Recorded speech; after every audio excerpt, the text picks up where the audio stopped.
Olá! Hoje finalizamos a primeira etapa da 12ª edição do Prêmio Portugal Telecom. Em todas as edições, a intenção é que estejam nesta lista os melhores livros publicados no ano. E para isso, a cada ano, buscamos formas mais eficientes de dar a todos os livros inscritos as mesmas condições de participação. Em 2014, inovamos. Colocamos no site do Prêmio Portugal Telecom o e-mail de cada um dos jurados do júri inicial, para que pudesse receber o material de divulgação e o próprio PDF dos livros participantes. Nosso desafio para 2015, dos curadores e meu, será pensar formas de tornar a participação de todos o mais equilibrada possível. Este ano, a curadoria foi formada pela escritora Cíntia Moscovitch, curadora da categoria Conto e Crônica, pelo poeta Sérgio Medeiros, curador de poesia, pelo crítico literário Lolival Holanda, curador de romance, e por mim, Selma Caetano, curadora coordenadora. Agradeço imensamente aos curadores que muito trabalharam para finalizar essa etapa sem contratempos, sempre pensando no aperfeiçoamento do prêmio. A curadoria indicou 220 profissionais da literatura que selecionaram os primeiros 64 classificados, dentro um total de 490 livros inscritos. Sim, eu falei 64 livros e não 60, como usual, porque houve 2 empates na categoria poesia e 2 empates entre os contos e crônicas. Portanto, estão na disputa 22 livros de poesia, 12 livros de crônicas, 10 livros de contos e 20 romances. O júri escolherá em setembro os 12 finalistas, 4 obras de cada categoria, será formado pelos atuais curadores e por João César de Castro Rocha, José Castelo, Leila Perrone Moisés, Luiz Costa Lima, Luiz Rufato e Manuel da Costa Pinto, todos democraticamente eleitos pelo corpo inicial de jurados. E agora passo a palavra à minha amiga Cíntia Moscovitch, que vai fazer um breve balanço da categoria Conto e Crônica. Os 22 finalistas na categoria Contos e Crônicas espelham a variedade da produção literária em língua portuguesa. Estamos diante de uma lista de grandes livros, nos quais uma das características é a diluição dos limites entre os gêneros. Tornam-se fluídas as fronteiras que delimitam o conto, a crônica, o ensaio, a reportagem e a dramaturgia, caso do livro de Rodrigo Rospe. Mesmo que a forma não determine o gênero, temos nessa lista contos realizados belamente à maneira clássica, como em Beatriz Bracher. Por outro lado, as reflexões sobre a literatura e a arte da escrita também se fazem presentes e são os motivos principais de Cláudia Lage e Ana Elisa Ribeiro. Entre esses 22 finalistas, muitos perseguem uma espécie de geografia afetiva e perfazem um verdadeiro mapa de amores, entre eles Rui Castro. Uma simpática coincidência une os 2 representantes portugueses, Gonçalo Tavares e Alexandra Lucas Coelho.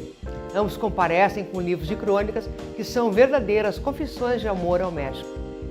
Por fim, e não menos importante, percebemos que a irreverência e o humor se fazem presentes na literatura atual, bem-vindo o caso de Antônio Prata e Fabrício Carpinejar.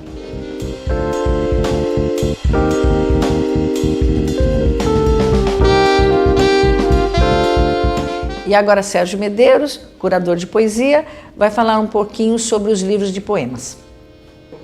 Os 22 títulos selecionados pelo júri inicial apresentam a característica de serem majoritariamente livros de versos.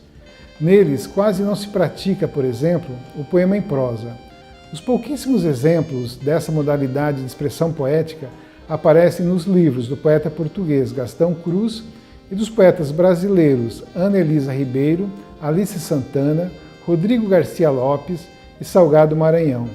Isso demonstra o quanto o verso foi, nas obras lançadas em 2013, a principal aposta dos 20 poetas brasileiros e dos 2 poetas portugueses que são semifinalistas do Prêmio Portugal Telecom. Se o poema Verbo Visual tampouco está presente em suas páginas, nem por isso deixam certos livros de incorporar imagens, como fotos e desenhos. e, pelo menos num caso, o autor Zuka Zardan é também o ilustrador de sua obra, expressando-se num outro registro além do verbal. Nos seus poemas e também numa composição de Gregório do Vivier, vislumbra-se a estética do caligrama, mas o que se percebe é que, na maioria dos casos, o principal meio de expressão é verbal e não visual. A vitalidade do verso em língua portuguesa é, portanto, o legado da produção poética divulgada em 2013, que não privilegiou nem a prosa, nem o elemento icônico como meios de expressão literária.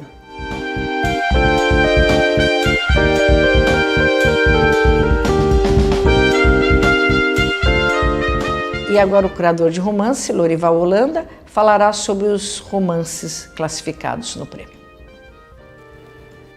A seleção de romances feita nesta primeira etapa é, em sua variedade, muito significativa. Uma invariante incontornável, a narração. A ficcionalização segue sendo um espaço privilegiado de questionamento e recriação de mundos. Os modos mudam. A temática contemporânea beira o banal para circunscrever mais de perto o real. Em alguns prevalece uma temática salaz, luxuriosa, como Emanuel Herzog. Em outras, uma linguagem luxuriante, de grande engenho criativo, como em Carlos de Brito e Melo. Em dado momento, Gonçalo Tavares diz certeiro: a linguagem põe o mundo de novo em posição para ser pensado. É também o que se vê em Amilcar Bétega. Uma arquitetura suspensa dá mais a pensar. E aos mais recentes, e as temáticas tentam variar no formato, desde a desagregação familiar e a consequente e incômoda liberdade de se refazer. Amanhã não tem ninguém, do Flávio Isaac.